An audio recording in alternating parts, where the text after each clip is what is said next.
Let's go. Lace 'em up. Crowd loud. Lights low. This is Fast Break. IE Sports Radio. Your direct feed for all that is sports. Tip it off. We're live from the jump. Full court pressure when the baseline thump. NBA nights. WNBA shine. College hoops madness when it's bracket time. Men's game, women's game. Every big take. One pass, one steal, one slam. Summer league dream fever. Worldwide Olympic gold with the game on the line. From the paint to the three. From the post to college history. Every league, every team. Fast break brings that hardwood dream. Run the floor, let it fly. Touch the rim, kiss the sky. Every league, every take. Davidson, Crooks, and Locke on the break. From the court to the street. Bringing hoops with the heat. IE Sports Radio locked in. Of course, your direct feed for all that is sports. Dentarius, Locke, D-Locke locked in. Davidson, Crooks with the courtside spin. Breaking down the stars, the grind, the crown. Fast breaks got the whole game locked down. WNBA battles, NBA lights, college rivalries, tournament nights, FIBA, Olympics, Summer League shake. If it's hoops, we got it. Fast break. This is Fast Break with Davidson, Crooks, and Dentarius, Locke, D-Locke, IE Sports Radio. Your direct feed for all that is sports.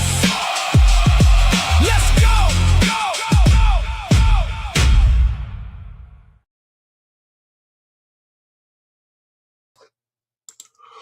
What's good, everybody? What's good? What's good? How are y'all doing tonight? This is the Crooks process. This is D-Locke over there. How y'all doing on this Father's Day evening? Here to y'all, here for Fast Break, here for IE Sports Radio, your week for sports. D-Locke, how you doing tonight, sir? I'm doing pretty good, man. I mean, NBA season is over with. Happy Father's Day to all you fathers out there, especially you too, Davidson, man. Yes, sir. We parents or we children do appreciate you. You know, you fathers that do a lot. You know, shout out to my pops as well. Definitely happy Father's Day. But everything's going pretty solid. Just getting ready now. We're in all season. We got big things coming up. Obviously some deadlines coming around. The draft is right around the corner. So just because the season is over don't mean the season is over. No, I think when we get into the off season right now, I think a lot of things are going to happen. The Giannis news is kind of bubbling right now. When it drops, it's going to drop. It's going to be major. Mm-hmm. And I think, now that the Knicks have won, now that the Knicks have won their, had their parade this past Thursday, shout out to them. Congratulations to the Knicks and the fans. But I think, after, we passed all this, the Knicks, they went on their night show circuit, all that. Now we're kind of in the offseason now. How can you get where the Knicks were last year or this past season? Mm-hmm. Well, one of those things are the NBA draft. And that's right around the corner, a couple days from now on Tuesday, in which don't know how Adam Silver and them let them have a draft on Tuesday. But anyways, the draft is right around the corner. We'll dive into that, give our thoughts on all that good stuff. And then, we're going to probably go lottery for the most part.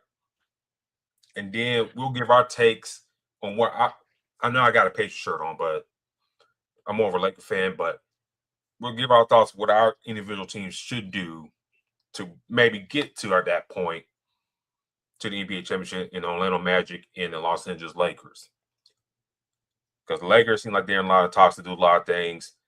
The Magic are talking a lot to do a lot of things. So we're going to dive into everything right here on the show tonight. But D-Locke, any last minute thoughts of the NBA Finals before we get to off-season talk? To be honest, I think the better team won. A big congrats to New York Knicks. I mean, we've been talking about them all year long. We talk about them in the preview. We were expecting them to be competitive throughout this NBA season. I think the biggest thing I'll end with is coaching matters. You had the same team the year before, didn't get as far. This team did extremely well. They got to the NBA Finals and they got it done. So big congrats to the Knicks. Now the question is, how do they come back and be competitive, if not repeat? I think for the Knicks, for me, just kind of seeing some of the clips of parade, you know, I like, the former players getting their flowers and stuff like that. More the older players like Patrick Ewing, you know, Bernard King, Clyde, all Hmm. those guys. Those guys, I like to see that. Unfortunately, Charles Oakley, can't be a part of it because him and Dolan button heads and Oakley trying to sue Dolan as well, all that good stuff. So I don't think, that relationship will never mend, even in depth, in my opinion. But I love the vibes. Some of y'all fans were kind of wilding out. Let's be real about that. On soft video, y'all throwing people from damn light poles and pepper spraying folks and juking the police and the police hemming up folks just because. But other than that, the videos, the pictures I saw, damn, y'all out deep. Give y'all credit. Y'all show out. And I say this, D Hmm. Lock, the Knicks, you can tell all the teams in New York, all of them come united for the Knicks.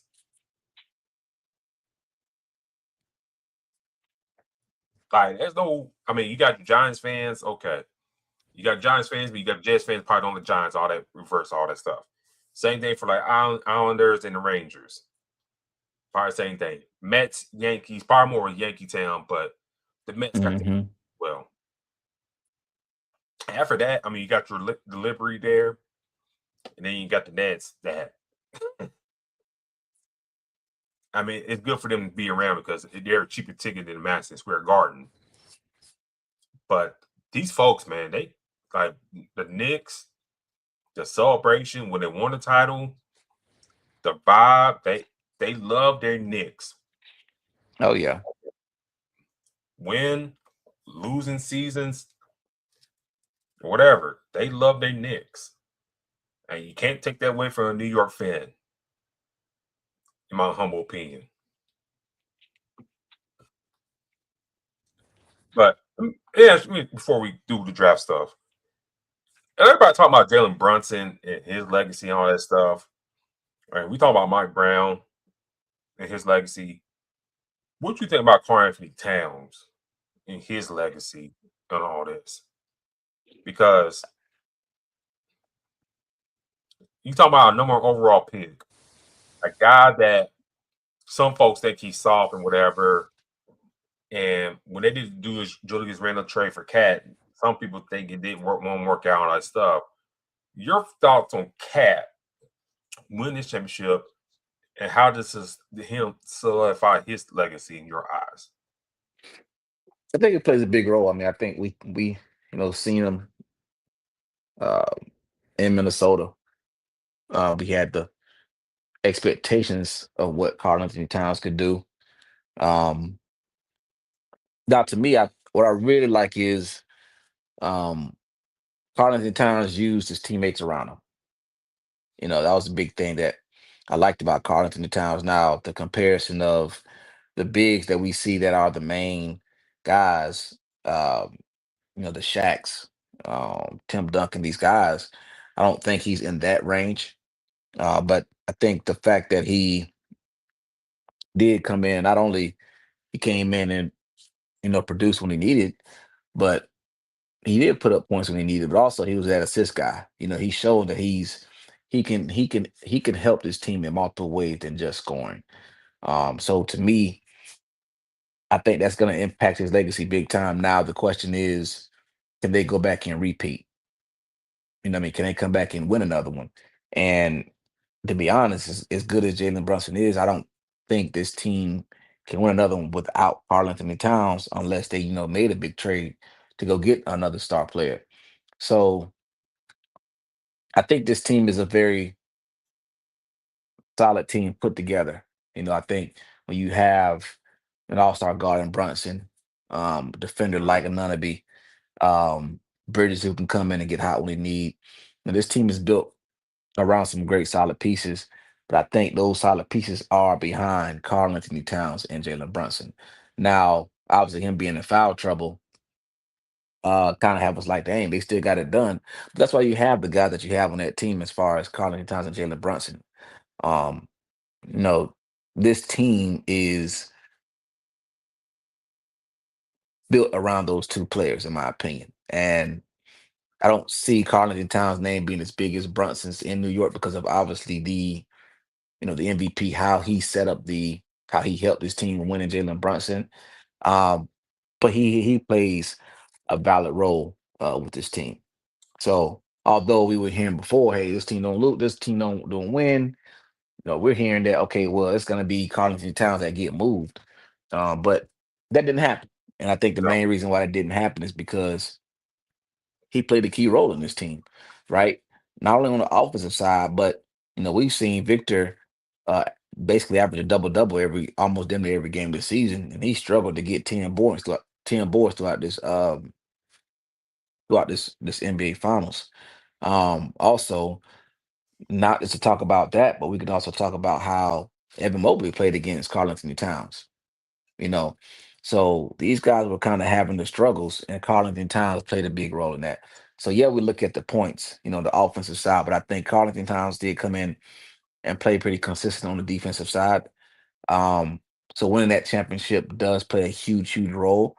Now let's see if they can continue to back it up and get another. Now, again, I think it'll be more important. He'll be play a bigger role if we see them move around some of those pieces and Carlton Towns is still around with Jalen Brunson. Now it's like, okay, well, he's playing a valid role.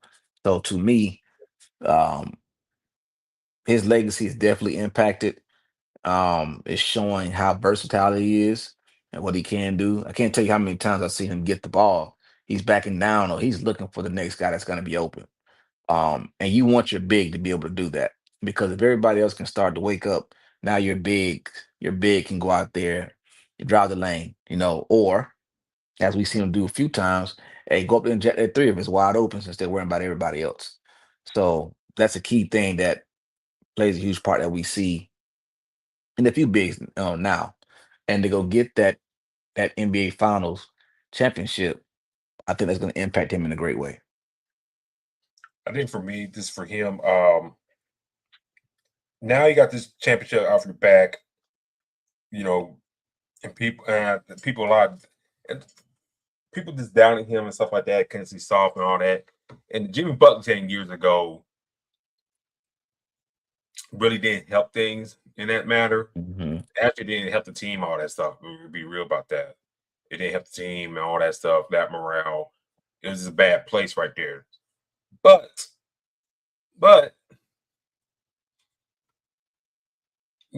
kind of shake that off, go to a new team, new scenery, all that stuff. Granted, it was the New York Knicks, so you go into the pressure cooker there. And for him, it's like, he did a great job coming in and playing well. You know, with Tibbs and stuff, you kind of ran out of gas against the Pacers, you go getting hurt, all that good stuff. And then, what about Brown? Come in, do focus, and you get the championship. And like you said, they're the better team against the Spurs. Hmm. Better team against the Spurs. It showed like that. We watched the games, we analyzed them, all that good stuff. It showed. So, for his legacy, number overall pick, gets a ring, and wins in New York. That enhances everything for him. That he won in New York, and then he's already likable and stuff through the media. I mean, through certain people, anyways. So now you got that New York media to kind of boost up your resume, and lo and behold, You probably shooting for a first ballot Hall of Famer with the New York folks amplifying you, all that good stuff. I mean, Mm-hmm. people can balk. I mean, people can see this and balk at it what you want. But let's be real. Karl Anthony Towns, he's the first ballot Hall of Famer after all this. Oh yeah. Everybody will talk about Jalen Brunson, all that stuff, blah blah blah blah. Yeah, he probably be a first ballot as well. When all said and done, but Karl deserves to be that talk too. And you kind of have to wonder if those other guys who won the championship, the main guys, you know, will they be considered fringe Hall of Fame players? I don't know. You know, their stories are not done yet. But out of this championship team, at least 2 Hall of Famers, player wise. Mike Brown, I think he solidified himself as a Hall of Famer as well. And for the other guys, their story is not done yet. OG Anunoby, Mikal Bridges, Josh Hart. Those 3 guys, their story's not done yet. So, we'll see how things go. Right now, we're going to dive into draft talk and see what the Knicks can do to maintain their strong level of play, because the owner said they're not going to the second apron. So, what can the Knicks do? Well, the NBA draft. Mm-hmm. The NBA draft is this upcoming Tuesday. I think the first round will be done on ABC, ESPN, like they did the NFL draft. So, same thing like they did last year. God help us if Stephen A is on the broadcast again, because his draft commentary. I'm sorry, man. His draft commentary is trash. I'm sorry. It's like all the guys ESPN employs to talk about college basketball, and he's there. You know what I'm saying? Mm-hmm. So the guys on the SEC network, Jay Williams, all those guys, just like put your best on ABC this year. Now, I beg you, ESPN. Mm-hmm. If Reese Davis, if you got vacation time, okay, he got to take it. But if he ain't there, just put somebody else there. Just some people knowledgeable about the men's game.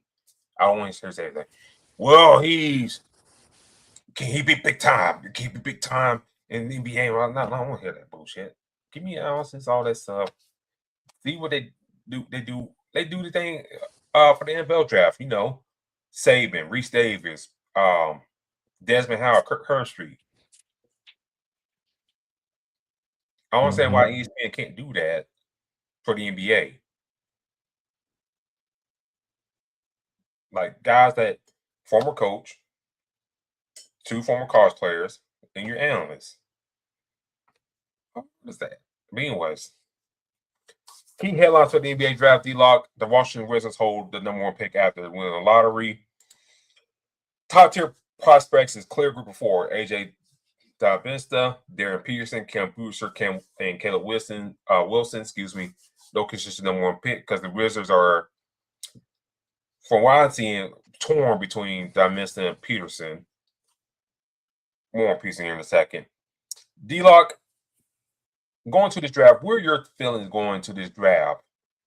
Do you think it's a clear-cut #1 in your eyes, or do the Wizards got evaluate everybody who they want to evaluate to get the right pick?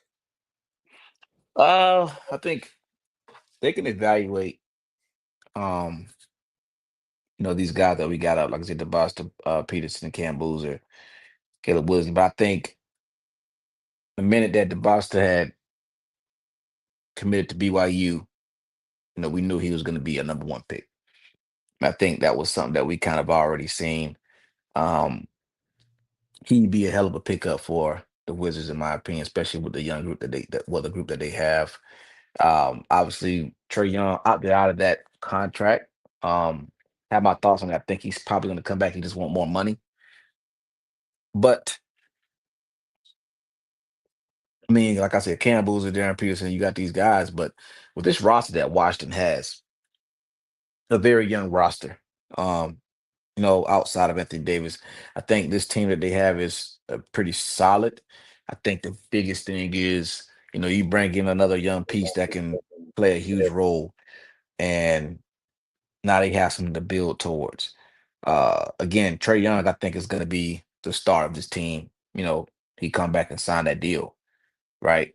But the biggest thing for me is, I think that if it's done correctly, you can have your young team for a long time moving forward. You know, and you have a team to build around. And we're talking about the East. You know what I mean? So to me, they have the perfect put together, and you have this number one pick. Um, use it and get the best player available. And I think that's the best. Owl is his name, or Dybantsa. So, and knowing that, like I said, I'm just trying to kind of analyze it. It's to the point of, you draft him now, you possibly can move some pieces around.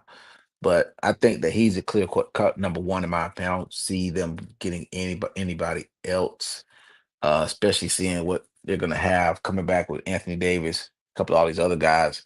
Um, I think getting the best of what would put them in the best situation, not only now but for the future.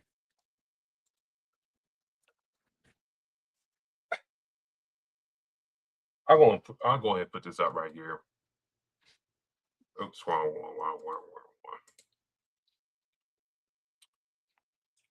All right, I did a mock draft. I thought about doing like an article one for the website here on IA Sports Radio, but it's just like I didn't have time. In the end, it's just like,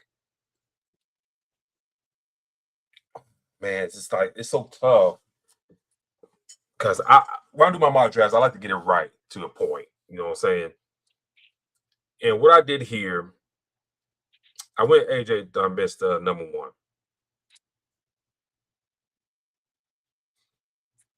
I went with him just because I think he got a lot of room to grow. I'm not saying Peterson don't got a lot of room to grow. I'm not saying Boozer does. Caleb Wilson, you probably put in the same boat as AJ, is like a lot of room to grow. But I was thinking, if I look at these guys, you talking about a Ford, that's 6'9", 6'8", 6'9", that can score, very athletic. And I think going to a high power system like BYU really helped his offense game, especially when Richie Saunders went down to ACL this past season. He really stepped up offensively in my eyes to, okay, he can be that number one dude. Mm-hmm. And going to the Wizards, I think, should be the best move for them because I don't know what the status of Anthony Davis is. Is he going to stay? Are they going to move him? Trey Young opted out his contract, but he may be looking to stay. We'll see about that. And Peterson,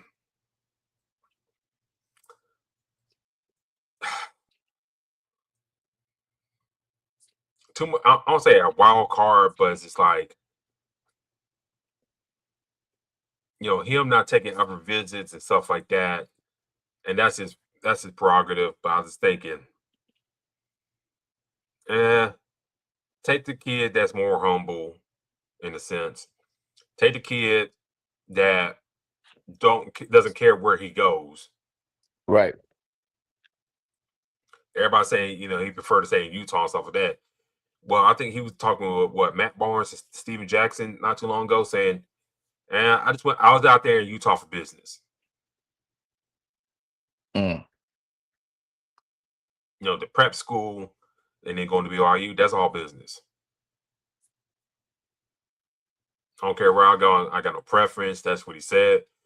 Once he said something like that, okay, cool. If I'm Washington, I got my car ready, and I'm running up there Tuesday night. So I got AJ going number 1 right there.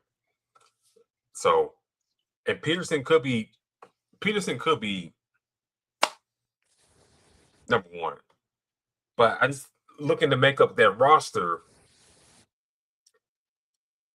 Unless Trae Young is not coming back, True. I think I mean if Trae Young not coming back, he told you he's not coming back. Then okay, you take Peterson and go that way. But I'm just looking at this roster. Let me try and pull up this roster real quick. Well, that's what I was trying to get a minute ago.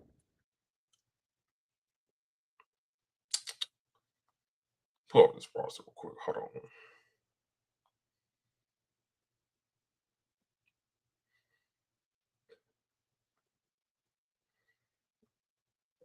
The depth chart too.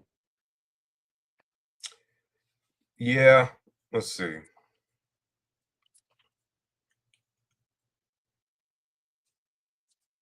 So Biela, Kobele, forward. Trey Johnson, guy he took last year. Jaden Hardy, another guard. D'Angelo Russell, who opted in his contract, but I don't see him sticking around for the opening day roster.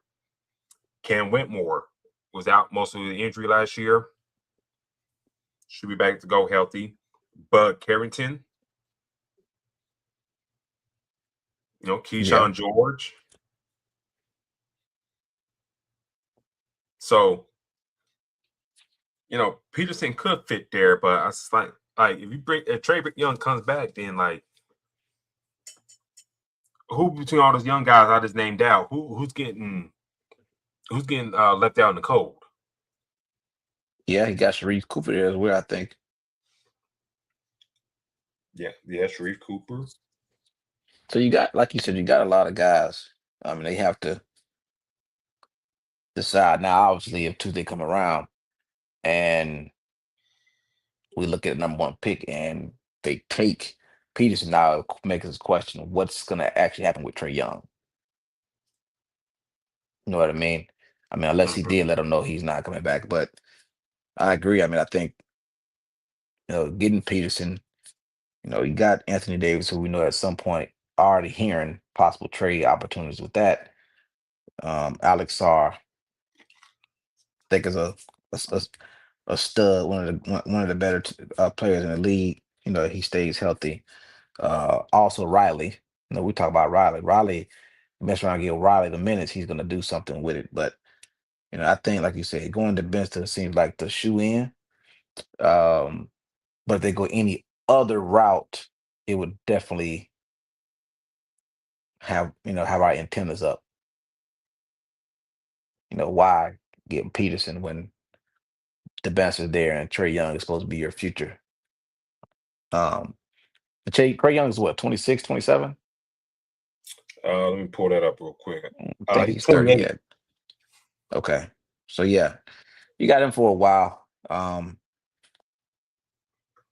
And shoot, like I said, Peterson, you got Peterson, Dybantsa, and you already got a lot of good young guards anyway, in my opinion, with the guy that you got. So in this situation, because behind Anthony Davis, who was Champagne.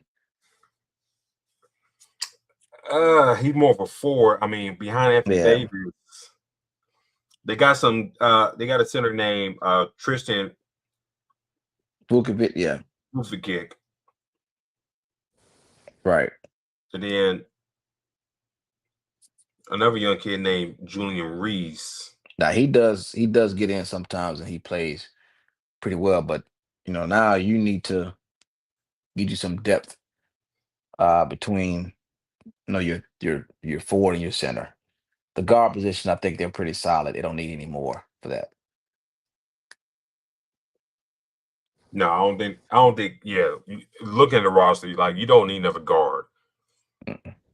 Not really. I mean, you take your best player available is Peterson. Take him, but even then, I think AJ should be the pick because he'll flush out the roster a little bit better. Yeah. Excuse me.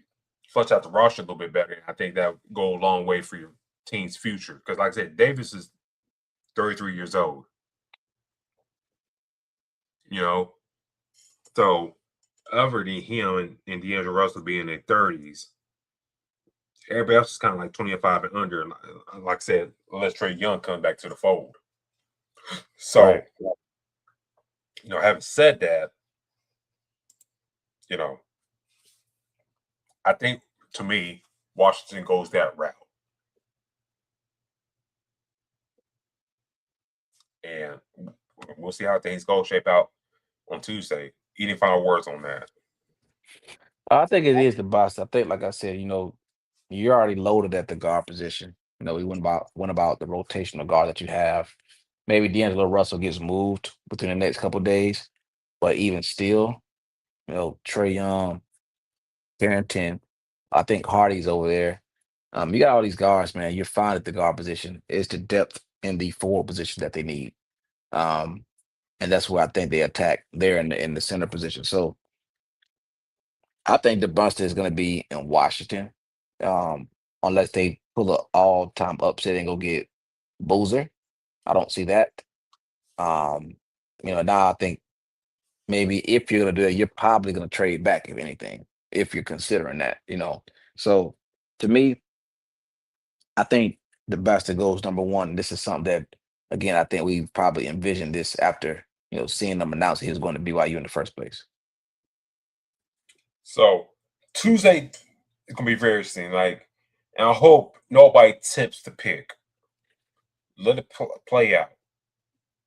Hmm. Like Shams is real bad about that, and I hope Silver or somebody in NBA say, "Hey man,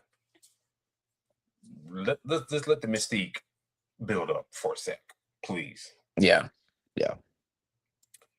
Number 2, Utah Jazz. Most mocks have them taking AJ Dybantsa if Washington passes or Cam Boozer. If Dybantsa go first, the Jazz will reportedly hound on Cameron Boozer. What say Hmm. you? What do the Jazz do in number 2? Because they kind of been the past couple drafts in decent positions, if that makes sense, Hmm. to draft prospects. But I think this is the first time in a long time they could get one of the top prospects. Where do the Utah Jazz go, in your opinion, at number 2? This is a tough one because I know didn't they just trade for Jared Jackson? Yeah. So now you know, got Jared Jackson over there. You already got some young pieces, Ace Bailey and Keontae George. I think Collier, then Walter Clayton. This is where I think Peterson goes. Um, I think you got marketing who I think is a top player in this league. Went and traded for Jared Jackson. Walker Kessler is still there, correct? He's a restricted free agent, but from what I've been reading, they offered him a deal.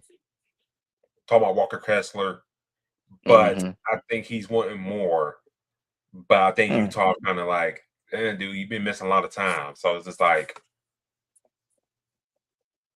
you're at a stalemate trying to pay a dude that didn't average double doubles more than he's worth. And yeah, I think the Utah Jazz, they kind of like in a situation like, where do we go? Yeah. I mean, I think trading for Jared Jackson was the big thing for me to kind of have me move away from that big position because he's gonna play a lot for them. Jared Jackson is. See if they do bring back Walker Kessler. I think this is Yeah. where Peterson goes. Um, this is that starter you need at the guard position. You got you some young pieces there. Obviously Walter Clayton, Keshawn George, these guys. But I think Peterson brings, you know, added talent, to this team. And I think that they go uh Peterson to add in that in the guard position, which is where I think they need a lot of help with because Conker would be there. Um Elijah Harkless, kind of inconsistent. Another person, Vince Williams, is a little inconsistent. So I want more consistency there in the rotation. Um, and definitely would take Peterson there. I totally forgot about this, but they Walter Clayton got traded for in that Darryn Jackson trade. Oh, that's right. He's in That Memphis. is right. That is right. So Yep, that is right. That is correct.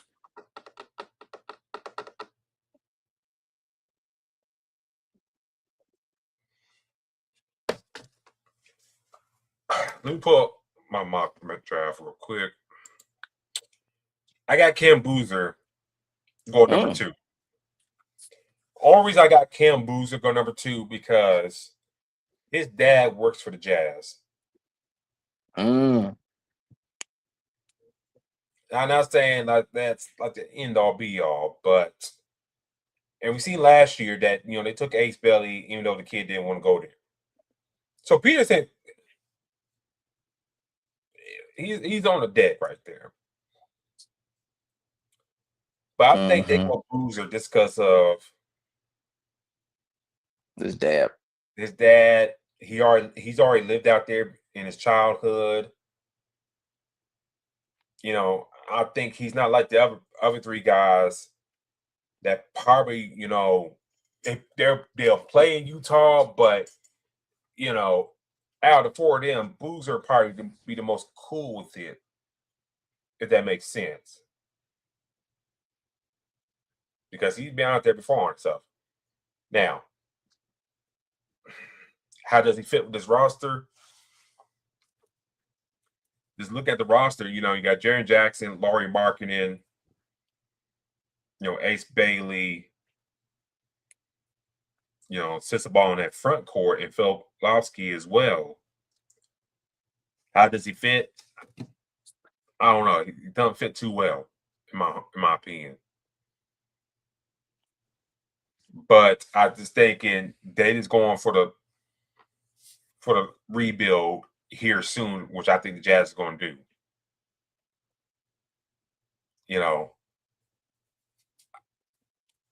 Lauri Markkanen, we've been seeing for the past couple of years be on the trade block. It could be a possibility that he gets moved, or they help, or he could be a part of a trade that helps facilitate a move this offseason. And that's where you can plug in Cam Boozer there. Put Jaren Jackson at the 5. Yeah. And go from there. In which Boozer would have a high motor anyways. And now you're looking at Jackson at the 5, Boozer at the 4. Whoever you want to put at the 3 between Bailey and Sensabaugh or George. Or maybe put George at the 2. The 1 position, that's something you got to figure it out. I mean, you got Isaiah Collier there, but see, this is what happened trading away Walton Clayton kind of does for you. You kind of lose that guard depth. But I think with Markkanen, you trade him away, can you get a point guard back? Yeah. In the fold of things. We'll see. But I got Boozer because, you get a high-level prospect. And I don't know if Peterson gets drafted to the Utah, like, will he pull like a Steve Francis? Mm. You know what I'm saying? Will he pull like a Steve Francis? I ain't sure to Utah.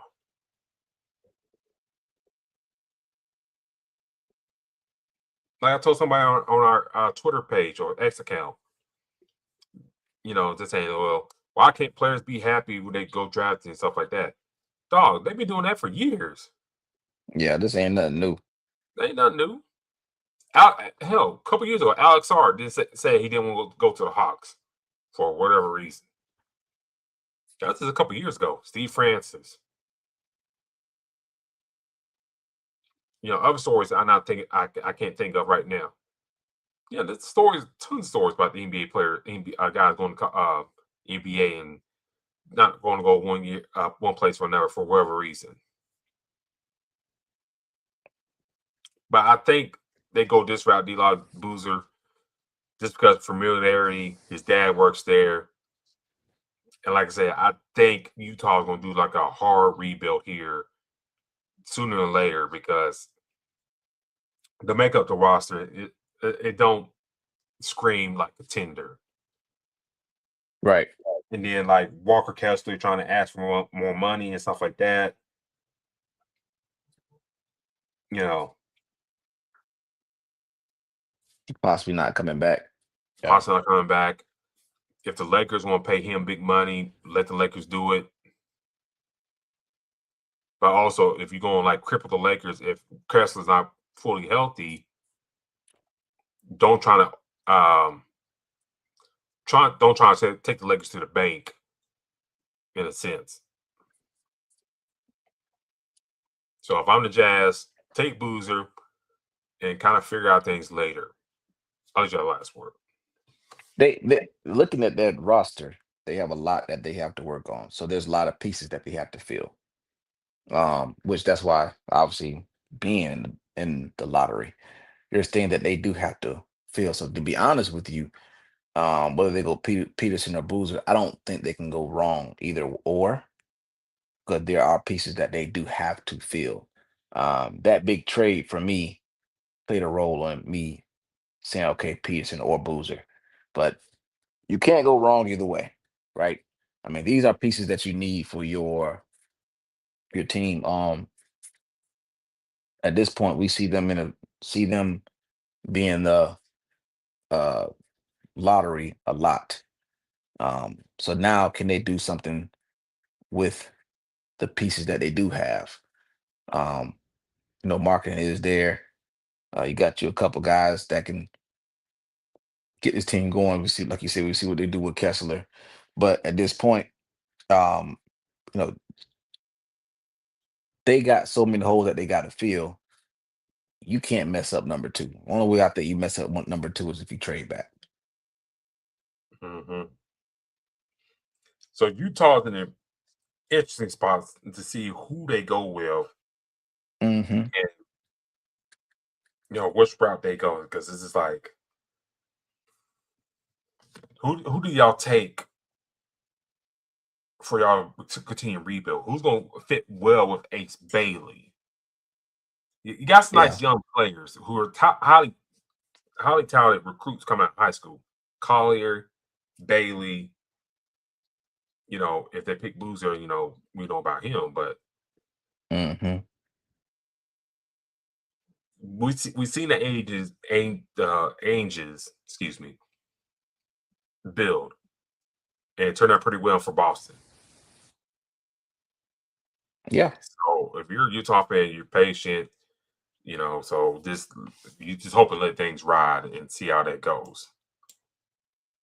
D-Lock, the Grizzlies are number 3. Frequently rejected to select Darryn Peterson if he falls to number 3. Also, you got the Bulls, strong links to Caleb Wilson, a high upside forward. We'll stay with the Grizzlies real quick. Do they take the best player available after the first 2 picks, or where do you foresee the Grizzlies doing at the 3 pick in your opinion? I think Memphis is probably in the best situation at 3, because now they can kind of play with, if they move back or or what. Or they're at 3 based off of, I mean, I'm sorry, not they're based off of, but whoever gets picked number 1, they're still in a perfect position between getting Boozer, Peterson, and Dybantsa. I don't I don't see them moving back. Hell, you still got Caleb Williams there. Caleb Wilson is there as well. So to me, I like where Memphis is. Um, we got to figure out what's going to happen with John Morant. That's the big thing. Um, could he stay there? That'd be a great thing for Memphis. Get a fresh, get a boy motivated John Morant. You could do something. Another person they do have part of that team is Zach Edey. I really like that piece as well. So you have a good young team if they can be motivated and bring a good type of energy to that team. But I like Cam Boozer here. I Okay. think this could be we talked about Zach Edey. But I think that if you put, Cam Boozer with this team, your bigs are gonna be fine. Aldama's there. Um, Not too high on Hendricks like that, but now you put Cam Boozer into that mix with Zach Edey, Gigi Jackson, um, and Aldama. I think you guys see a solid core in those guys. Now me making this trade, or I'm sorry, me making this pick is me banking on John Morant coming in, bringing the best John Morant that we can get. This is me expecting him to be the best guy that he can be, right? John Morant, and you got Scottie Pippen Jr. over there, I believe. Also, like you said, Walter Clayton is over there. So as far as the guard position, um, I think you got some pretty solid guards, but you need one guy in John Morant to lead the way. So if you can have that, bringing the defense or bringing the energy that Edie brings, which is a hell of a piece. And Aldama, now you bring in Cam Boozer. I think now you have a solid young team moving forward. This is the same team that we seen that was very competitive in the West early. You know, when John Morant first got there, this team was a top two, top three, top five Western team. Yeah. Um, I think with John Morant, the inconsistency is what we seen last year. This team didn't look the same. So to me now, you can take uh this team, the base of this team, which is I think still good in the West, and you add a piece like a Carlos Boozer. If you do that, I think now you have a pretty solid team that can do something on the West, but a very young team as well. I think we're going to see teams like the Lakers and others try to add on to their team to become much more competitive. And I think Memphis need to add on a big to just so that they can continue being consistent. Because you have a star, in my opinion, in John Morant. So now, let's see if you can get you another guy in Carlos Boozer, and now you might have you a nice big two or big three. But again, it leads with John Morant on his team, in my opinion.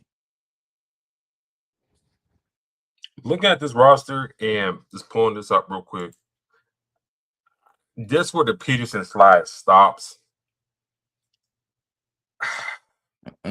Yeah. Memphis got a lot of questions.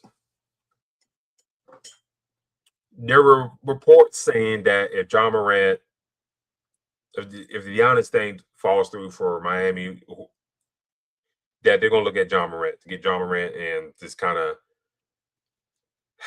band-aid that. Mm, There's also reports about John Morant possibly getting looked at by Minnesota as well. hmm So teams with point guard issues, John Morant's getting looked at. I think if you're Memphis, you already trade away Jen Jackson, Dylan Brooks is gone. You trade away Desmond Bain. Steven Adams is not there anymore. So why not trade the last remaining piece of that young core and see what you get for John Morant? See what we can do there. Because I'm looking at this roster, and they still got Brandon Clark, on their payroll, which I think they'll get that exempt. And condolences to Brandon Clark and his family. He passed away earlier this year. KCP, picked up his player option for $21 million. hmm So that's an expiring contract at that. So do you try to move him for other pieces as well? And then just looking at the rest of the roster, they got Shanti Adama, big man Zach Edey, Taylor Hendricks, Ty Jerome, Walter Clayton Jr., Cedric Coward, Scottie Pippen Jr., Cam Spencer, G.G. Jackson's a restricted free agent. So, just kind of look at this roster, just take Peterson. I got him taking Peterson and go with that. Now, if this scenario plays out and they take Caleb Wilson, I don't blame him going that route either. Because I think they need like a four-man in that group. But I gotta go on Peterson because I think he had a little more upside than Wilson there.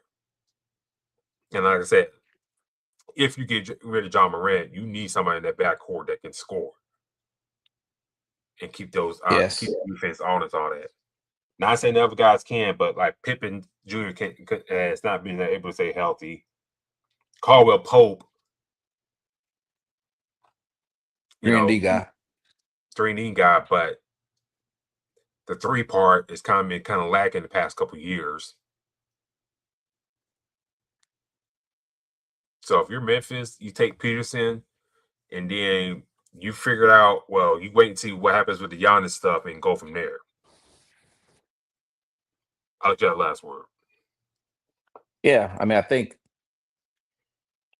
they moved Ja Morant, then you have to pivot. Now maybe that's probably the biggest thing that we hear, is hey, now Giannis doesn't get traded to Miami and he goes to Boston, and now Morant's gonna be in Miami. Mm-hmm. So it is gonna change a lot of that. Now, the question is, they are pick number 3, so does this happen over the next 48 hours? Or do they prepare, hoping, hey, the best are going number 1. Hopefully Peterson falls to them at 3, and then they can grab him. So it's just in these kind of situations, this is things that we don't know about until it's officially, announced. But these are conversations that's being happened, behind closed doors. Like, our podcast is going to end at some point, right? And there's still going to be talking behind closed doors about the trades that they are possibly looking at over the next 48 hours. So, but this point, with the draft coming up so soon, Memphis got to prepare for if Ja Morant is being moved. And if that happens, do you, like you said, do you go ahead and draft Peterson if he is there? Or, if Peterson is actually gone at 2, do they move back? So this Morant trade possibly, I'm sure, is something that they're probably wanting to get a lot of information on as quick as possible. What is the percentage of this happening? Because if it is a high percentage, now you have to pivot, right?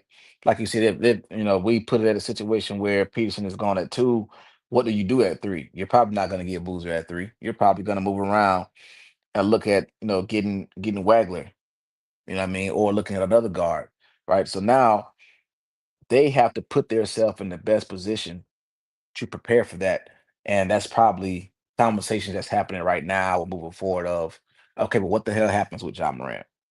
You know, so these talks are something that, we as fans, we're watching it in a couple days, and Shams might report literally an hour before, hey, we got breaking news. But this is something that's been in the works, before the hour before. So it's going to be interesting to see how this play out. Hearing, like you said, John Morant possibly on the move somewhere, having him linked to multiple teams, that should be an eye opener for Memphis already. So if so, um, how do you approach this? Hell, do you even consider trying to move up the 2? Because if Morant is going to be moved, do you go ahead and try to move to go get Peterson?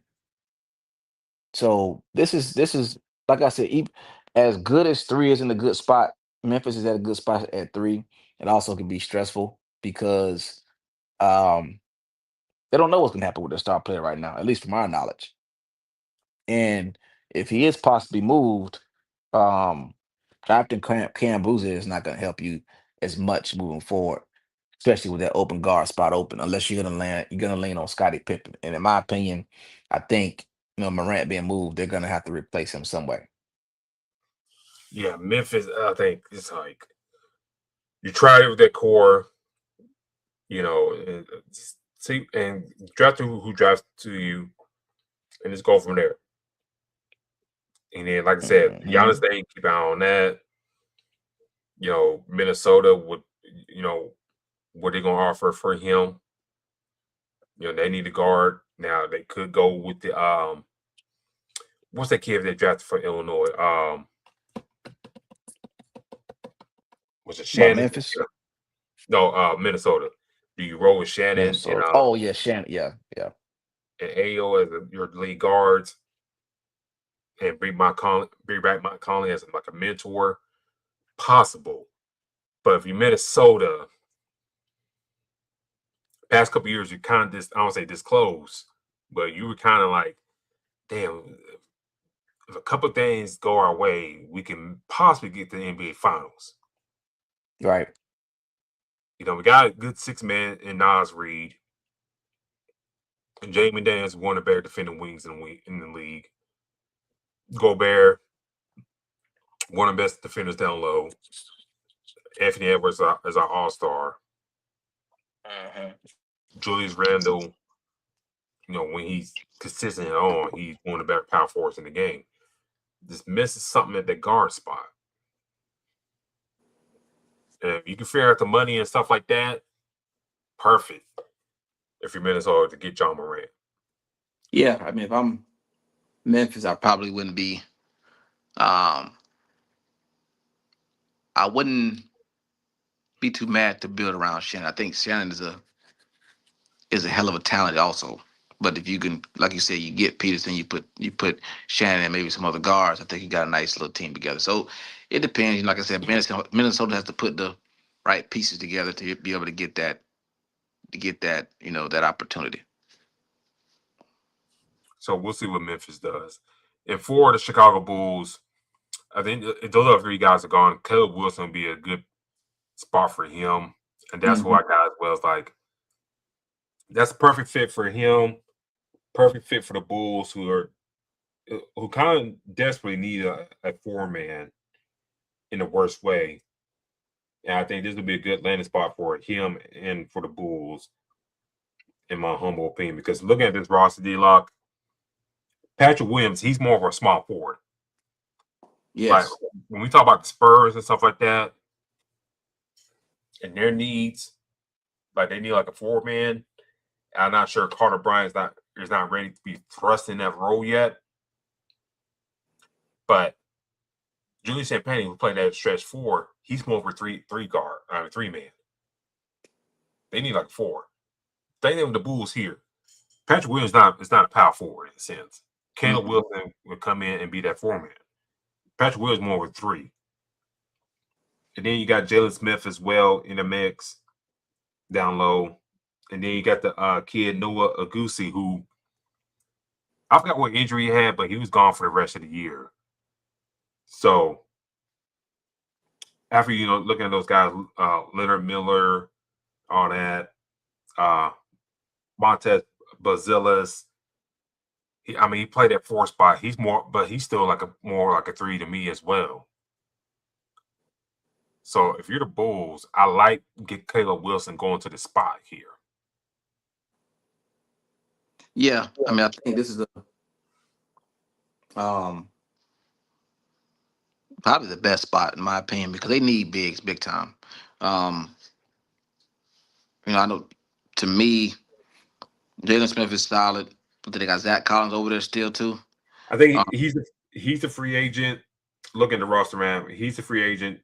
Nick Richards, he's a free agent. But if they're gonna bring somebody back between those two, I don't know who they would bring back, to be honest with you. Yeah. Colin Sexton, he's a free agent. Could you bring him back? Sure. Anthony Simons is a free agent as well. Horton Tucker. So, I mean, the Bulls got the the most cap space going to the offseason. So I'm not saying they're going to do a lot of things, but if they can mismatch here and there, I think they could do some things. But in the same breath, they got a new coach in Tiago Splitter. Real quick, your thoughts on Splitter getting that head coaching job in Chicago? Kind of shocked. I just kind of felt like I'm trying to see where they were going with this. But to me, I mean, it's probably a spot where like he has a think it's a star guard in Josh Giddey.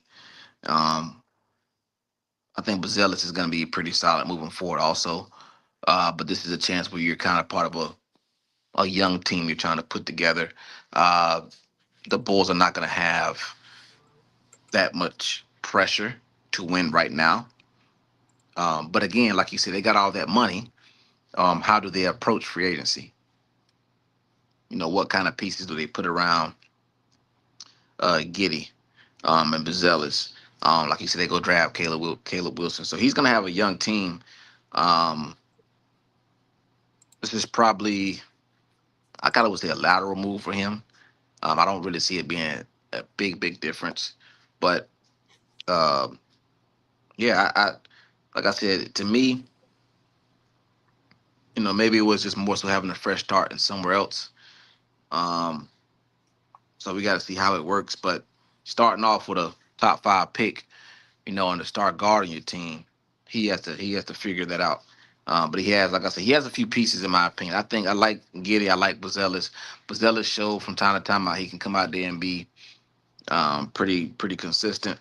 So go get go through this draft, um, go get Caleb Wilson, and then go sign you some solid pieces with all that money that he had.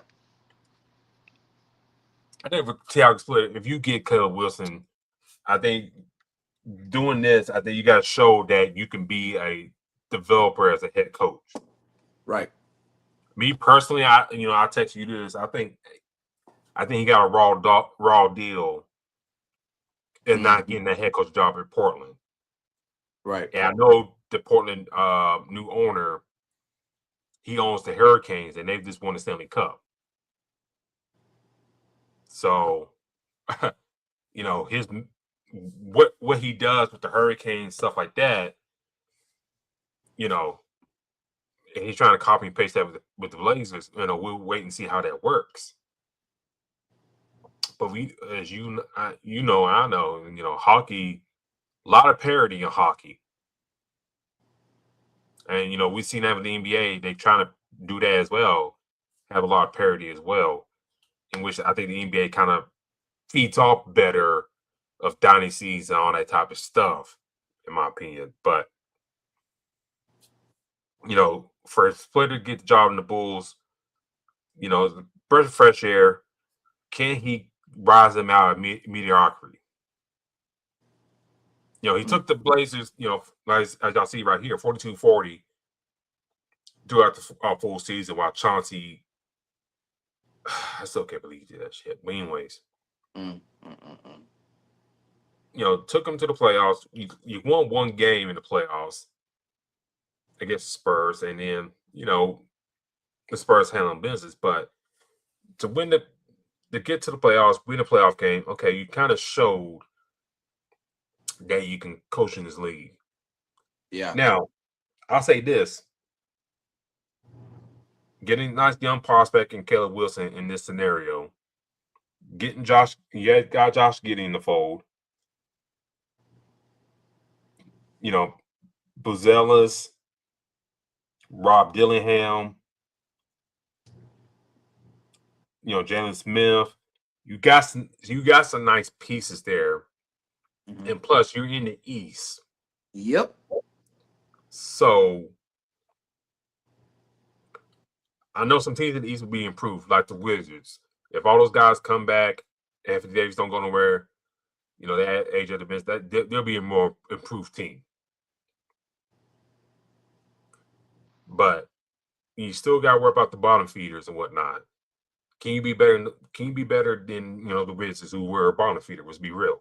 The Hornets, the Nets, the Pacers, the Raptors. The jury's still out with them with me. I'm still kind of like Do it again another year, yeah. Another year, and then the Bucks. God knows what's going to happen with them and how they're going to look and what they're going to be next year. So the Sixers, they're like a 7th seed. Granted, they won a playoff series, but they're a 7th seed. What's going to happen with them? So you're Tiago Splitter. I'm not expecting playoffs with this group next year, but show that in 27-28 season that y'all can make the playoffs. Oh yeah.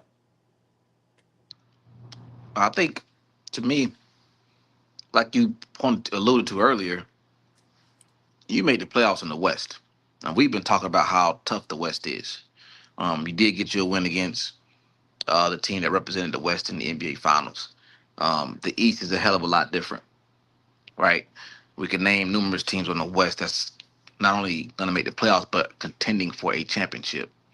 But to me, I think the East is not as tough. So it may not be, like you said, hey, make the playoffs the first year. Let's kind of put this team together. But in reality, they have the opportunity because of, if he showed he can coach in the West, what is he going to do when he do go on the East, which I think is a hell of a lot. It's not as tough as the West is. I'm looking at some of these, free agents. Now he just has to go out here and attack free agency and add some people to that team. Like I said, go draft Caleb Wilson. You got Bazelis, you got Josh Giddey. In my opinion, maybe you attack the guard position in the free agency. See what guards that you can add on to that team. He had a hell of a lot of good play for Portland, especially on the defensive side. So maybe he, grab some more players for that, for that roster in the free agency. But I wouldn't be surprised if they found a way to make the playoffs. And it is the team that they have, but also the coach. He matters. And like I said, it kind of was they got Tiago Spiller, but also looking at what he's done in Portland with the squad that he had, I kind of wouldn't be surprised if they kind of made some type of move to be a better team on the East. Just like Washington's trying to improve, I can see Chicago trying to, make that big move too. And like you said, they got a pretty decent roster right now. You add you a few pieces onto it. You add you somebody that could bring some leadership, and maybe this team makes a play-in or make that top 8 and get a seed. So it's interesting what the Bulls can be like. And like I said, they got the top cap space going to the offseason. So we'll see who they add throughout the roster to kind of fill out with these young guys and whatnot. We'll take a quick break real quick. On the other side of things, we'll finish out the lottery and then talk about the Lakers Magic, see what they got to do, and then we'll bounce out of here. But this is Fast Break here, Friday Sports Radio. You're the Follow Sports. We'll catch you on the other side.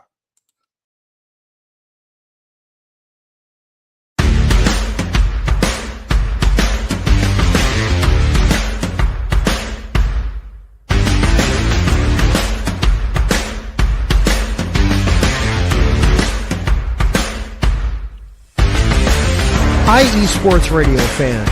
This show is brought to you by Planet Jerky Premium Brisket Beef Jerky. Planet Jerky is the official jerky of the 2022 California League champion Lake Elsinore Storm, Single-A affiliate of the San Diego Padres. This all-brisket jerky has gluten-free options, contains no MSG, no sodium nitrate, is low in sugar, and high in protein. Go to their website at planetjerky.net and follow them on Instagram at Planet Jerky. Planet Jerky, the jerky that's on a whole other planet.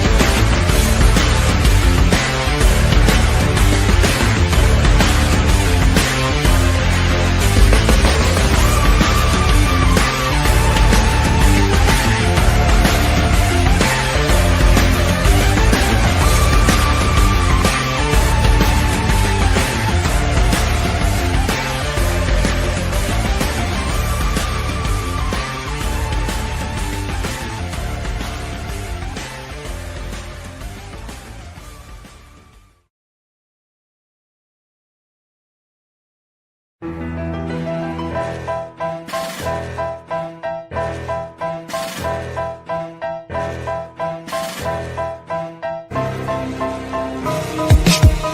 the last 10 years, IE Sports Radio has been bringing you amazing content ranging from interviewing legendary athletes, coaches, and other authorized media personnel to building tailor-made shows dedicated to all major sports cities around the country. Make sure to follow us at IE Sports Radio on X, Instagram, Facebook, TikTok, and YouTube to keep up with the latest in sports and with all of our shows. Also, make sure to check out our daily updated website at iesportsradio.com. At iesportsradio.com, you can see our daily show schedule and check out all of our show pages with personal bios to learn a little bit more about each of our awesome hosts. In addition to our show pages, you can catch the iSports Radio blog, Hall of Fame, Fans of the Month page, and our merchandise shop including t-shirts, tank tops, caps, long sleeves, hoodies, and more. For now over a decade here at IE Sports Radio, we've continued to be by the fans, for the fans, and we thank you all for your support and for making IE Sports Radio your direct feed for all that is sports.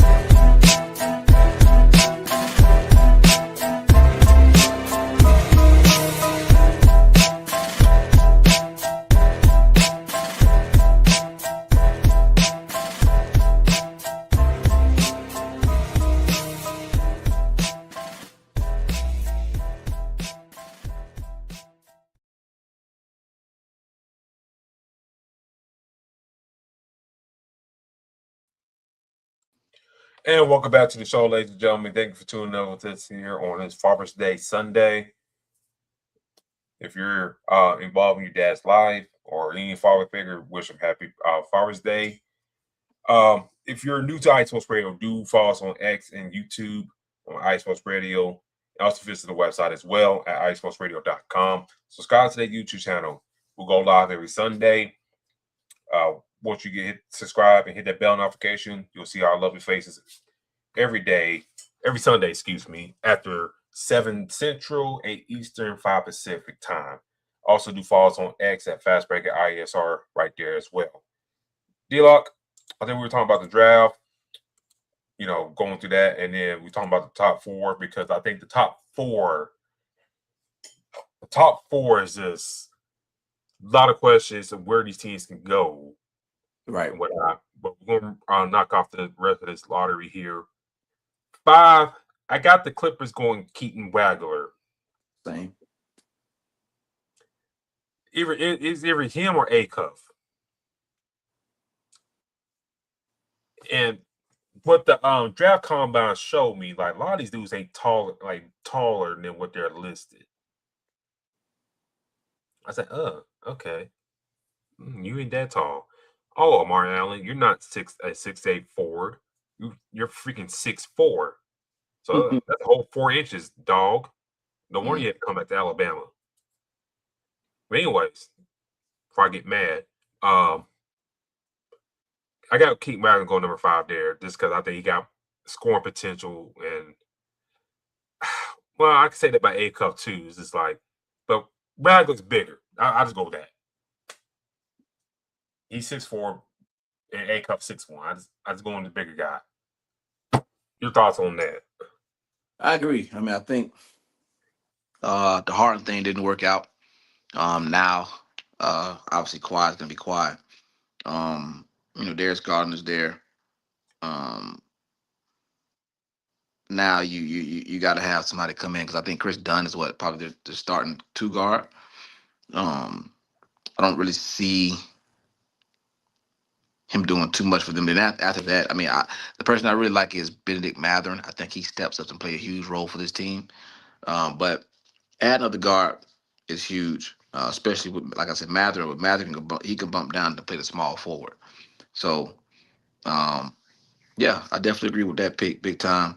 We'll see what happens when they do with the bigs. They got a couple guys on that team, but they definitely need some guards there because Bogdanovich didn't do too much for them outside of Garland and Chris Dunn. There's nothing else really there. So I definitely think Wagler is the perfect pick for them. And like I said, they could go A-Cuff here as well. So, but I think they need a guard badly after trade Ray James Harden and Garland. While I like Garland,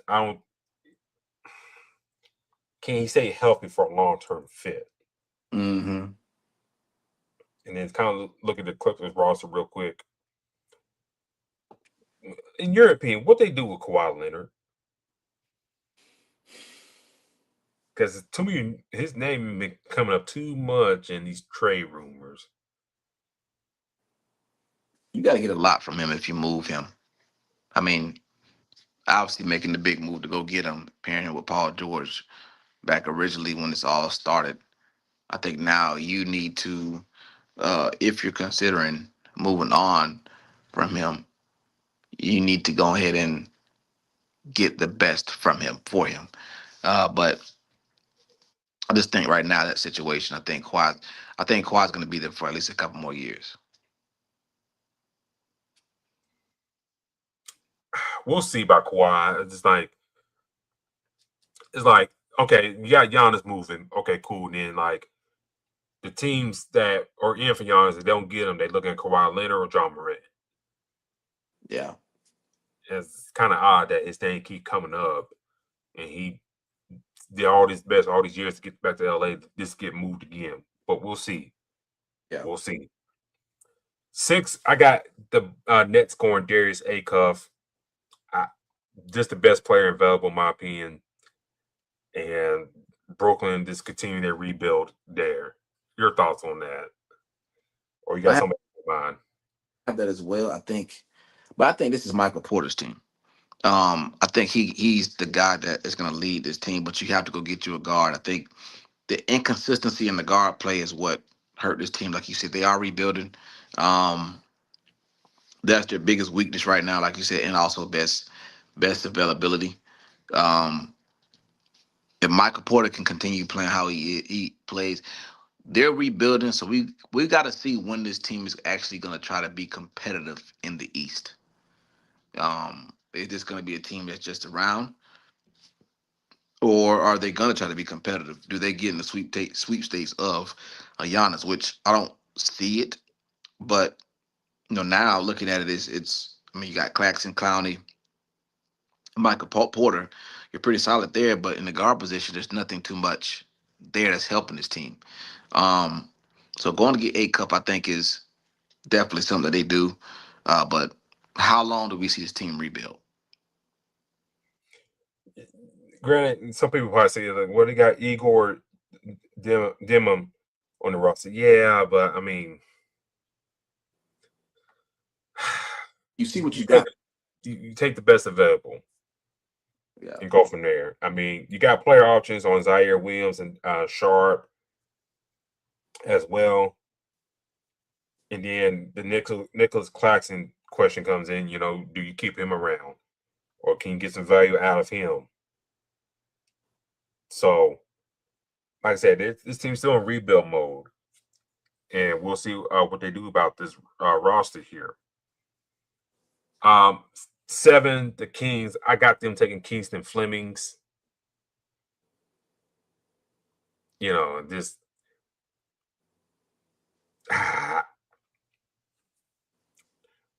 the kid's solid, D-Locke. Mm-hmm. And everybody kind of talk about his scoring, but I just don't.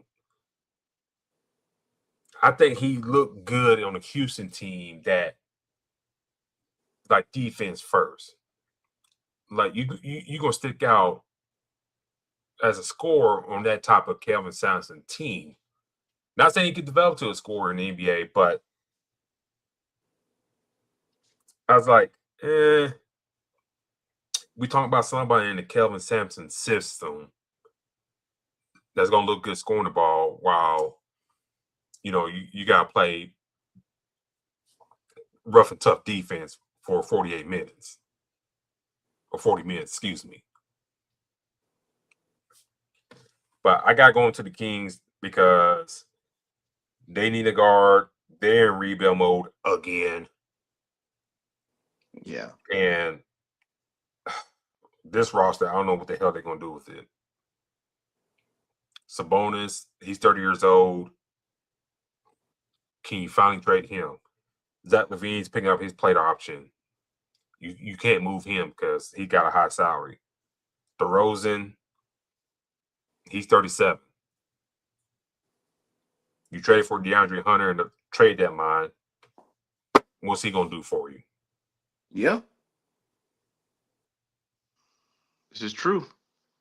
And then you wasted the first round pick on Devin Carter, who has done jack squat for you. So Fleming just seemed like the best fit with this squad, and just got to hope for the best with that team. Your thoughts on that? This team is hard to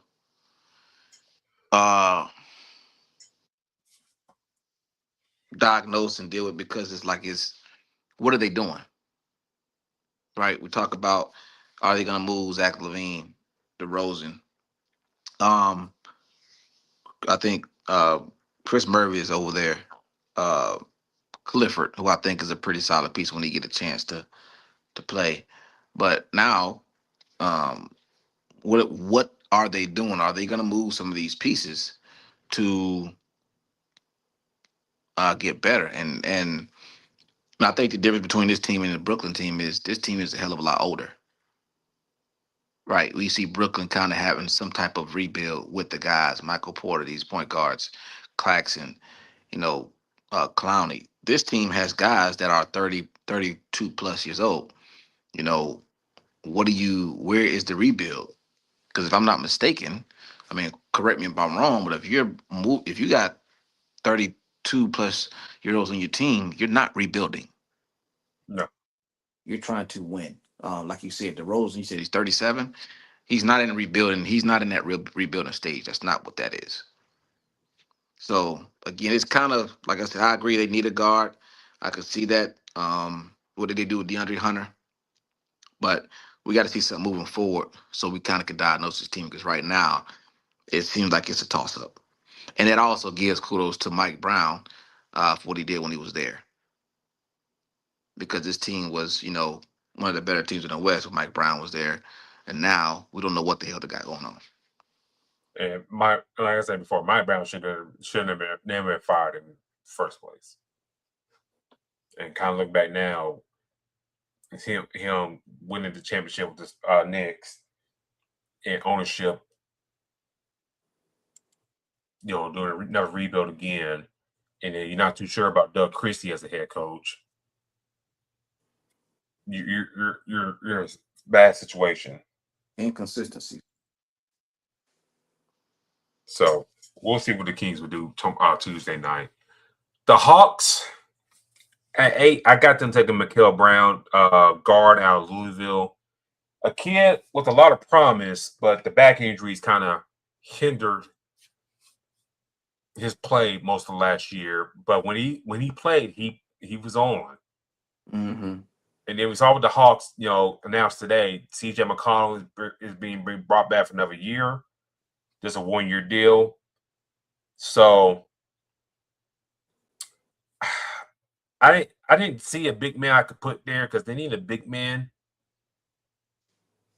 in Atlanta to kind of, flush out the roster a little bit better.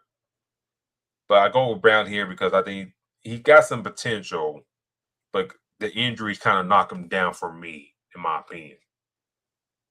Because I'll be honest, I think he's a better scorer than Rattler. I like Rattler a lot. I think he's a better volume scoring than Rattler and whatnot. Or do you see the Hawks going elsewhere in your opinion? I mean, I had him getting Fleming's there if the Kings with Mike Brown. So I kind of had us flip-flop in those two. But you're right. I mean, looking at it, the Hawks have a very young team. They have a young team. I think looking at a couple expectations, is expected, and we'll talk about it, in our preview show, is a lot of people think the Hawks are going to be a force to reckon with in the East. And obviously, re-signing CJ McCollum, Alexander Walker, these guys. So are you getting more depth in that guard position? Dyson Daniels can play, both guard and the forward position. A hell of a defender. But going to get Kuminga, I think, was a huge step moving forward. We talked about Kuminga for months at Golden State and why they were not moving him. And I honestly felt like when he got to Atlanta, we seen why. I mean, he is a stud. He's going to be a great player in this league. So to me, um, think you're set at the small forward position, power forward, centers you're good with. Now go get you another guard to play. I think McCullum won't be there too much longer, but he could be a great leader and mentor for your young guys and whether it's Flemings or Brown. So I think they go guard. I think that, like you said, I think getting Brown there, like you said, he has a few injury issues that can get fixed up. You know, now you have a pretty much solid piece in Atlanta. So I would be, like I said, I don't, in my opinion, moving forward, I don't think Atlanta is going to be in the lottery a hell of a lot more. I think with the pieces that they got, they're going to be competitive on the east side. And we'll see what Atlanta does. Kaminga got a club auction, which I would assume they bring him back, but we'll see. So, Jalen Johnson, Dyson Daniels, your core guys, and Alexander Walker as well. So, Zakai Rashard has really been a disappointment. So we'll see what happens with him in the offseason as well. 9, the Mavs, I got Braden Burries, guard of Arizona. I think they got fit.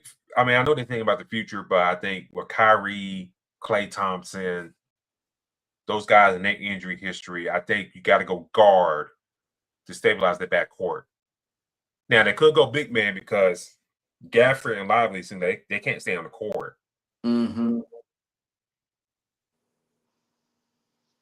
So, but I went Burries because I think you still need a guard, and you don't want Cooper Flag playing point guard again. Mm-mm. I still puzzled by why Jason Kidd did that. But I think I would take a bold statement. I think Kyrie gets moved in the next couple of days. Ooh. And I think we've been seeing the buzz of how he's been looking now, but like you said, I think they do take a guard there, and they try to get younger. I think the biggest move for us was Jason Kidd getting let go. I mean, that's something that we did not expect, and this happens all the time. When you bring in somebody new, they're going to want to bring in their own guys, and I think that's rightfully so. When you have that anywhere, because you are expecting to put you want to put your guys in the best situation. And with Jason Kidd being let go now, I think they obviously bringing a new coach, and Cooper Flag is already there, so that's the future of the NBA. You don't move him, but a piece like a Kyrie, what is Kyrie, maybe 30, 32? Double check. Kyrie is 34 years old. Oh wow, okay. So he's 34. So now, yeah, in the win mode, do you move him somewhere where he is in the win mode? So that's a bold statement I have. I'll say that now, and agree they do draft a guard. I had Barry's there. I had Barry's there as well. But I think outside of that, aside coming in and moving how he's moving, I think he makes another big move, and that's moving on from Kyrie. Woo. And got Masai Ujiri as the guy in the front office now, so he does make his moves. Yes. No bones about that. He makes his moves. So we'll see what happens there. 10, the Bucks, I got them taking Nate Ahmed forward out of Tennessee. Kid who got a lot of potential. He didn't have the season that I hope he would have at Tennessee, but regardless, I think he still got high upside. And then if you're trading Giannis, you take this kid and hopefully develops, because the past few first-round picks for the Bucks they've taken, even Giannis in his prime, it has really been questionable by the front office. And probably part of the reason why you see kind of like a decline the past couple of years, because they taking some guys is like, are you trying to bank on potential on all these dudes? And I know with drafting Nate Amin, I mean, you could probably say the same thing. But I'm looking at some of the past drafts, like AJ Green probably got something there. I mean, he's looking around some other guys like Ryan Hollins, Andre Jackson. There was another kid they drafted as well. So, other than that, do you got the Bucks just taking the best player available, or you got them going elsewhere? This is a tough one because obviously we got to see what happened with Giannis, and what picks do they do get. Um, I still think they're set at the guard position, with Rollins and Kevin Porter. I think with Giannis being out, we've seen what Rollins can do. I think Rollins is one of the better players, along with Kevin Porter. So another person that they do have, I do like Jericho Sims. I think if he gets some good minutes, he can play in a good role for this team. But moving on from Giannis, and they're expected to, they got to fill the forward position. That's something that they're going to have to fill regardless of who they get. Also hearing possibly if Giannis get moved, does Kyle Kuzma be along with the trade? Does he get moved also? So the forward position is something that they got to attack. Best player available, definitely see that. Um, there's not really anybody else I see them kind of getting there. Um, so I'm definitely going, like I said, best player available as well. But all this is going to rely definitely. The most important news for Milwaukee is who do they get in return for Giannis if he is traded. I think for Milwaukee, you gotta get the best value for Giannis. Yeah, I think ownership, they kind of put themselves in a hole. I mean, put themselves in a corner for this deadline to move them before the draft or on the day of the draft. And you gotta give yourself a little cushion between here and say start free agency to kind of get the best deal possible. So I think I went Nate Emmett just because you got the best. I think you get a kid that can play the 4 spot, can play the 3, and you just go from there. And the guys in your system like Green, Rollins, and then you got Kevin Porter as well on cheap deals, and see who comes at the top of that, and then Kuzma, you can trade away and get some more pieces because he is an expiring contract, and just go from there.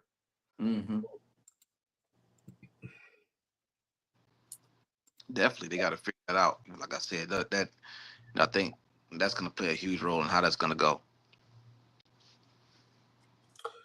All right, let's see. 11. I'll make this real quick. I got the Warriors going. AJ Mar, the big man from Michigan. The Warriors need size, D-Lock. Yeah, agree. They can continue going like 6'8", 6'7" dudes at center, and I know that works for the offense, but you kind of see the production from those guys. I mean, yeah, they're solid, but they're not scaring nobody. So I went with Mara here, 7'3", can play, and get up and down pretty decently, and it gives you a much needed size that the Warriors have lacked for the past several years. Yeah, agree. I mean, they definitely need that help. 12, I went Yaxel Lindeberg, power forward from Michigan. This is like somebody like the Spurs should need. If we're gonna be real about that. Like if we're gonna talk about draft fits and stuff like that. And as you can see down here, I got the Spurs taking Alan Graves, another power forward for Santa Clara. But but the Thunder getting Lindeborg here will do wonders for them. I don't know what they're gonna do with Isaiah Hartenstein and Lou Dort, who got club options, but the Thunder are gonna do something. I don't know if they're gonna stay put with their 2 first-round picks. As you can see right here, number 17, I got them taking Kareem Lopez, and which you can stash him for a year or two in Europe. But I got Lindeborg because he can stretch the floor, but he got enough size he can play inside as well. Mm-hmm. And I think, what showed in the San Antonio Spurs series, while SGA played great, you barely got anything down low between your big men, between Hartenstein and Chet. And we all know about Chet in that game 7 and all that stuff. Yeah. Barely showing up at all. So you get somebody else in there that can score for you and all that stuff, can contribute to you. I think that'll go a long way for the Thunder there.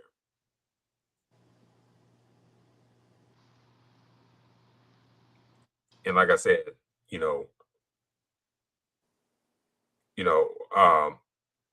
out of the 2 guys I just mentioned, who you gonna bring back into the fold of things? That's gonna determine how this pick goes. Yeah.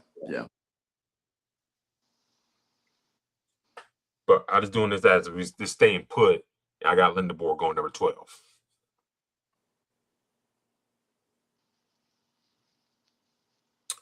13, D-Lock. I got LeBron Thalon going to the Miami Heat. This is the best place for him. The Heat needs scoring. I think he's kind of similar to Tyler Hero in a way that he's not like a point guard, but more of a combo guard in a sense. And I had to put him somewhere because the Thunder got a lot of guards already. Yeah, that's true. The Hornets got some guards already. The Bulls could be an interesting spot at 15. And then, kind of looking down there like Toronto, if we're talking about like fit, possibly that could be worked out well for him. But I went here with Miami just because they need some more scoring. If they train for Giannis, Tyler Hero's at the door. So you need some scoring to replace that. And I think Fallon can be the fit there. Your thoughts on that? And what the Heat should do if they get Giannis? That's the big play with this is, they're planning for knowing that these talks are heating up. Now you got to plan as if you're going to be missing a guard. So one of your biggest scoring guard. So getting Fallon is a big plus and a big ask. It's just, I think with this expectation, like you said, the mock draft that we're putting together is if with the expectation of these drafts, being done. We've already known that Giannis wants to be moved. He has some places that he wanted to, play at, but now the talks are heating up, and we're hearing, possibly moving a guard or 2 from Miami. So now you got to replace those guards.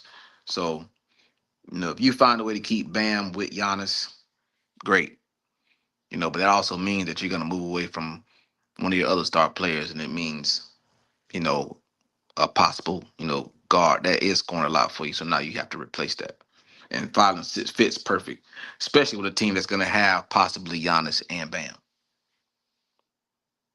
So yeah, I just went there for him, and he comes in a system that not scared to shoot wherever Mm-hmm. and take big shots and all that stuff. So he's not, and he improved his game and all that stuff. So we'll see where he ends up. 14, I got the Hornets going big man Haynes Steinbach from Washington. The bigs they have, they're okay, but they ain't got no height. Nope. I also thought about like Christian Anderson and Bennett Stewart's in this spot because they need like a point guard. I know they got some people say they got LaMelo Ball. Well, when he's healthy, he's fine. But he ain't be healthy. Brandon Miller, you can put in the same bowl. And Kobe White, he's more of a combo guard. He's not like a true guard. I just felt like those two guys fit better. But if you can LaMelo and Brandon Miller, all those guys there, then you need a big man down low to kind of finally shore up that middle spot. And I think Haynes Steinbach can be that. Your thoughts on that? Yeah, I mean, you at this point we know guards that they have there. LaMelo Ball is going to have, most of the shots. He's going to do a lot for them. I think Brandon Miller, those guys are good, and they're lacking that big. That's something that they definitely need. Now, we are talking about, like you said, you talk about a Hartenstein. There's another big that we were talking about earlier that could possibly isn't Zach Edey. Was it I'm drawing a blank. Somebody, I think it was for Utah. Come on, Kessler. Yes, Walker Kessler. Could Charlotte take a swing at that if he's out there?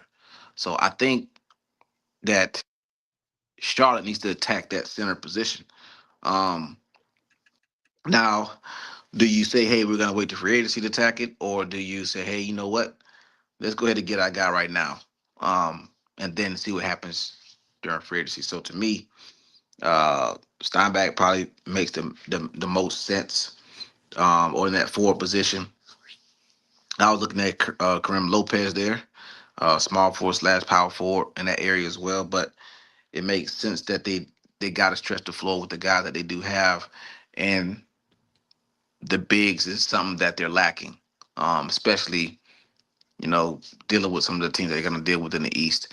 So grabbing a center, somebody with some height is something that they probably needs to be done, whether it's through the draft or through free agency. Yeah, just look at this roster and see what they can do.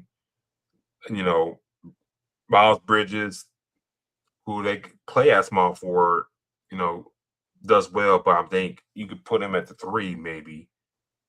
But then again, you try to push Knopp or somebody else to the bench. So you gotta figure out that forward spot. You still got Grant Williams in the fold of things as well. TJ Saloon as well down low. So a lot of things they gotta figure out with this roster, how they're gonna construct things. But I got them taking the big man because you need some height right there. Yeah. Before we get out here, D-Lock, I'll talk about our two teams here before we get out of here, what they should do. Pull this last image up, which I should have uploaded.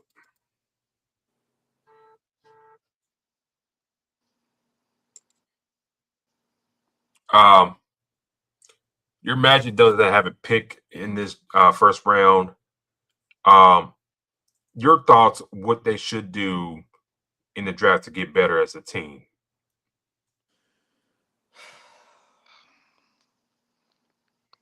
To be honest, I think they should go after Giannis. I think that's a big stretch, something that looked like it's probably very slim to happening. Obviously, he's heating up, but for him going to Miami or elsewhere. But at this point, drafting another player, I think we have the youth by our side. You have the young group of guys that you're built around. I mean, like I said, Anthony Black, Ben Carroll, and Desmond Bain. I mean, I think you got your young core. I think now we just need that other star to take us over the top. Who is available to be moved for that. In my opinion, I kind of hinted at it earlier, but maybe you move for Kyrie. Maybe you take a stab at trying to get another guard or veteran guard in place. Um, because I think the play that you got from Jalen Suggs was a little inconsistent for me. I think you got Desmond Bain, Ben Carroll, who's going to be pretty well from this team. I think, to be honest, I think Wendell Carter actually played pretty well down the stretch. So now, what are you missing? Obviously, number one, if you can try to get Giannis, you make your right pieces for that. But now, if that's out, maybe you move for John Morant or you move for Kyrie Irving. Kyrie Irving.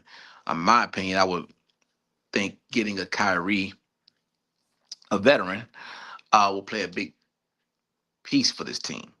Um, but your young guys are your young guys. I mean, you got Yeah. Penn, who's going to be pretty well for this team.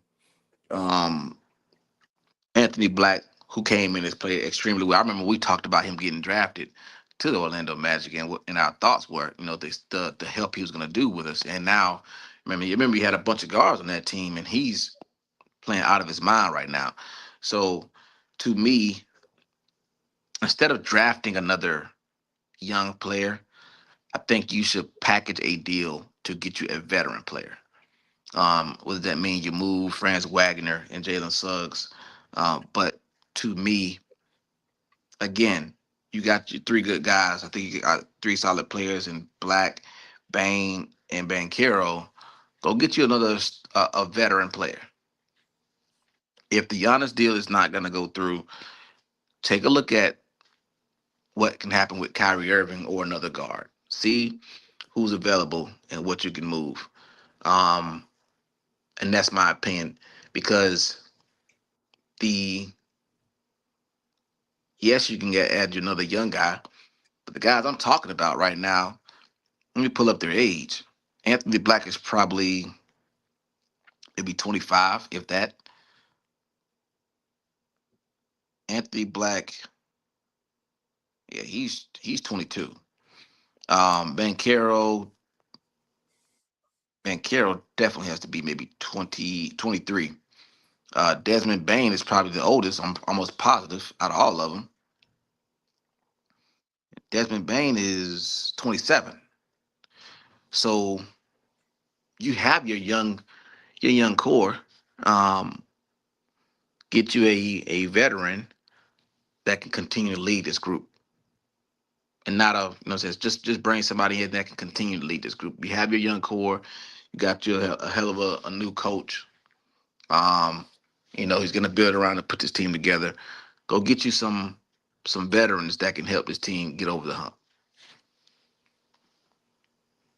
I think for your match, I think like I've been beating this drum on it. That Giannis should be the play. Giannis should be the play. I'm looking at this roster, like I did a couple mock trades on it, like getting rid of Jonathan Isaac, Franz Wagner, and Jalen Suggs, and a future first round pick or so, and go from there. And like I said, you already got Anthony Black there, Jace Richardson in the fold, Jet Howard in the mix as well. That you should have been groomed for a continued rotation spot. Jamal Cain, nice little role player for you.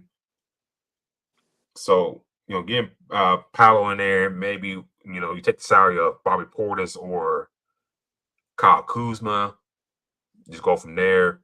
But I think the Magic, we'll see. Maybe they don't do nothing at all. New coach on it, maybe he won't do nothing at all. But I kind of look at this part of the draft right here. I got up right here. Some guys that can come in and be solid contributors right here for your Magic, but they don't get that first round pick. It went to the Memphis Grizzlies, Mm-hmm. in which I got them with that pick taking Cole Pete. And Cole Pete got a lot of potential, but it's going to take some time. Well, with the Grizzlies, they're going to have a lot of time. So we'll see about the Magic. I think there's one of the teams, if they stay put, can they piece it together? But like I said, they should got to do something to get themselves over the hump. Because Miami, within their own division, Miami's making moves. The Hawks making moves. The Knicks ain't going to sleep. The Celtics are not going to sleep. That's 4 teams right there. And the Pistons ain't going to sleep either. The team that they probably should have knocked down the playoffs are not going to sleep either. And then you stay in the division, the Hornets improved and the Wizards improved. Mm-hmm. So 4 teams within your own division improved or gearing up to be improved. And y'all I don't want to say stay in place, but what are we going to do about that? Yeah, not making a move. So we'll see what they do Tuesday and how to shake up that roster. Real quick for me, in this mock draft scenario, I got the Lakers taking Darius Reed out of UConn. The Lakers need big man depth. They need a strong person inside, a defensive presence, and Darius Reed can possibly be that guy. Only reason, D-Lock, I'm hesitant about the young guys coming in is JJ Redick's Jekyll and Hyde approach with the young guys. We saw what happened with Dalton Knecht. Dalton Knecht should be a contributor on this team, but it's not. And he's probably going to get traded this offseason to improve this team for something. But I went with Reed just because they need a big man. And this kid can be a double-double machine. So if you draft this type of kid, will you do Ayton? Does he stick around? I don't know. You have decisions about Marcus Smart and Luke Kennard. There's too many stories about LeBron being wishy-washy about his future. Yeah. Didn't I read something earlier today that Luka could look out for an exit if things don't go right with this plan. What are you gonna do with Austin Reeves? Just a lot of questions with the Lakers. Rui Hachimura. Do you bring back Jackson Hayes for another cheap deal, or does he go elsewhere to get money? Just a lot of questions with this squad and what they're gonna do. Do they run it back everybody and hope everybody's healthy? Good possibility. They were pretty decent for the most part of the year. But I'll make it real quick. Hopefully they keep this pick and draft somebody they can develop. That's my only thing. After that, we'll see how the offseason goes. If LeBron comes back, I'll tell LeBron this: hey man, we'll bring it back, but we're trying to make some moves to improve this roster. Yeah. I'm not giving you a full max. I'll give you a two-year deal for $50 million. Play option, no trade clause. Do you think they make a move for Giannis? I don't see it happening. I don't think they got the assets to make a one-on-one swap. Yeah. Go ahead. Well, I don't see it. I'm agreeing with you there. It's just this Giannis thing is just all over the place right now. You know what I mean? I mean, we know where we possibly think he may be going. And the only reason why I ask that is because we know what the Lakers do. The Lakers are gonna build for the future. They're always gonna do that, and they're gonna be competitive. So it's gonna be interesting to see what happened. But I think, like you said, I think they do bring LeBron back. Um, like you said, maybe on a 2-year deal, however it works, and see if they can win with the team that they have now. Like you said, draft somebody, see what they can do. It's like a wait and see thing. I will see what they can do, how they can do it. Just like I said, I think kind of hinges what LeBron wants to do in money wise, stuff like that. And if they can find the right number for LeBron and tell him, hey, we got this plan to improve the roster. Can you take a little bit? Luke Kennard, can you take a little bit? Austin Reeves. I mean, if you get a nicer deal from Brooklyn, whatever, Chicago, hey, take it. But hey, can you take a little bit back so we can improve this roster to keep things going? Right. It's up to y'all. It's up to y'all. But we shall see. But this has been our show tonight, ladies and gentlemen. Thank you for tuning in with us. D-Lock, how can people find you on social media? You guys can find me at Black 813. A lot of stuff going on. Like I said, Shams is doing a lot of tweeting right now as far as moves being made. So we'll definitely keep our eyes on that, especially with this Giannis news and other possibilities that may be coming around, especially with the draft coming up. Let them know they can find you on the show's page. You can find the show's page at Fastbreak ISR. That's Fastbreak ISR. Follow me on X on Spawn4288. Subscribe to the YouTube channel on iSports Radio, and follow iSports Radio on X as well. Also follow iSportsRadio.com as well. All your latest shows, news, all that stuff.